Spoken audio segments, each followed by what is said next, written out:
Eh bien bonjour à tous messieurs dames, j'espère que vous allez bien. Aujourd'hui nous sommes le 27 décembre 2023. Voilà, hein, on est sur un marché très peu actif. Alors il y a des mouvements quand même, puisqu'on est effectivement un CAC 40 qui a clôturé à plus 0,04%. On est largement en avance par rapport à la fermeture de Wall Street. Hein, voilà, il reste plus de trop de 2 heures et quelques pour que Wall Street se ferme, donc ça risque de pas mal bouger sur le Nasdaq ou sur le Dow Jones. Et encore, hein, voilà, les marchés sont pas non plus énormément actifs. 7571 points, l'Eurostox, on est à plus 0,15, on est à 4528, DAX 40, plus 0,21, on a clôturé à 16742, le FTSE, plus 0,36, 7724, le Dow Jones qui pour l'instant est dans le vert, aussi plus 0,13, 37 592, le Nasdaq moins 0,1, on est à 15 000, pardon, 0,72, le Nikkei 225 plus 1,13, 33 680. Du coup, mercredi, hein, voilà, on est mercredi, je le redis, forcément on est sur une trêve hivernale, il va pas se passer énormément de choses sur cette semaine, même la semaine dernière a été très calme, on a coupé les marchés vendredi, on a repris que mercredi, hein, voilà, que aujourd'hui, parce que c'est vraiment rien passé hier, et puis de toute façon les marchés, beaucoup étaient fermés. En tout cas, on a un pétrole Brent qui lui est redescendu, on est à 79,83$, moins 1,46$. C'est pour ça que je dis ça, puisqu'effectivement le pétrole, le 11 d'or, ainsi que l'euro USD a un peu bougé, effectivement, puisque eux ils étaient en cotation. Le 11 d'or qui est à 2082$ plus 1,16$, l'euro USD à 1,111$, et on a un bitcoin qui est aux alentours des 43 000$, qui lui a bien monté aussi. Palmarès du SRD, on a un Casino Guichard qui fait un plus 11,76 au niveau voilà, de la journée, Valneva plus 5,45. On a Alterea qui fait un plus 5,10. On a un Sartorius TED qui fait un peu moins 1,28. Ubisoft qui fait à moins 1,64. Lagardère qui finit à moins 4,26. Alors sur la journée, comme je vous ai dit, bon bah voilà, on est pour la trêve hivernale.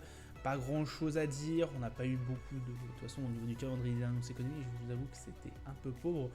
On a eu mine de rien voilà, des suppositions sur l'année 2024, on est vraiment focalisé maintenant sur ce qui va se passer au niveau de 2024. 2023 va forcément commencer à se clôturer. Mais en tout cas ça va être, j'ai envie de vous dire, une très belle année 2023 qui va s'achever et une année 2024 qui va commencer dans un contexte voilà, où on va se poser la question du desserrement monétaire, mais aussi des questions au niveau de certaines problématiques comme la récession potentielle au niveau des États-Unis. Voilà, ça va être vraiment au cœur des débats de ce début d'année et de cette année 2024 qu'on espère encore très prospère. Pardon. Calendrier d'annonce économique, donc on n'a rien eu aujourd'hui et puis il n'y aura pas grand chose demain non plus. Je vous ai dit, on est vraiment sur une trêve hivernale. On va aller sur les marchés, c'est une review qui va aller très vite comme celle sur toute cette semaine. Hein. Le CAC 40 qui est repassé en dessous.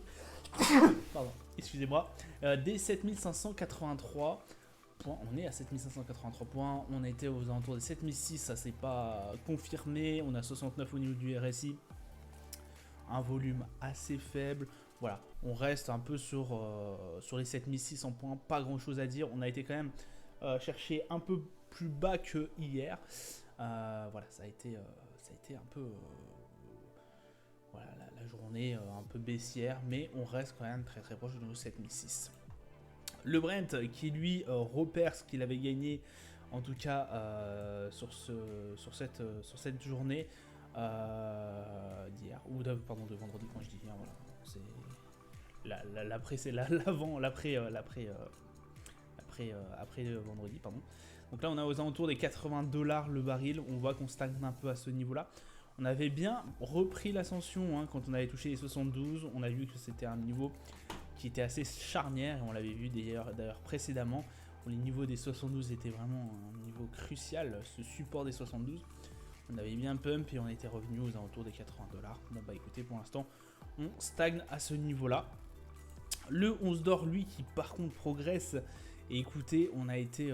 alors, on va sûrement avoir un record sur clôture, donc à 2083 $ le 11 d'or. Donc là, ça se présente super bien pour le 11 d'or.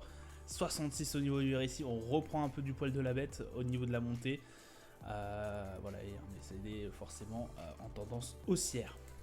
Le S&P qui lui pour l'instant fait une séance nulle, donc 4777, il ne se passe pas grand chose. 73 au niveau du RSI, très peu de volume aussi. Voilà, on reste un peu sur ce qui se passe, sur nos réussites de la semaine dernière. Donc écoutez, pas non plus énormément de choses. Le Nasdaq c'est pareil. Alors un peu de mouvance par rapport à ce qu'on avait vu vendredi, un peu de volume, mais ce n'est pas non plus énorme. On reste vraiment sur des séances assez nulles. Le RSI à 72, donc écoutez, pas grand chose à se dire. Et puis c'est d'ailleurs forte tendance haussière. Le Dow Jones, c'est pareil. Alors on a un petit gain au niveau du Dow Jones, on est à 37 633. Je vous rappelle qu'on avait coupé les positions du S&P et du Dow Jones, puisque voilà, on a grossièrement très bien clôturé l'année. Je voulais pas tenter un retour en arrière, un retour de bâton assez violent. Donc écoutez, et de finir en baisse. Donc écoutez, pour l'instant, on a bien clôturé l'année. Il se passe pas grand chose, très peu de volume aussi au niveau du Dow Jones.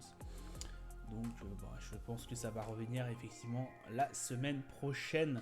Et que là, vu que c'est la trêve de Noël, il se passe pas énormément de choses. On verra ça encore demain, à mon avis. Voilà, ça sera tout pour moi pour aujourd'hui. Je vous souhaite une excellente journée, une bonne fête à vous. Et je vous dis à plus tard. Ciao, ciao.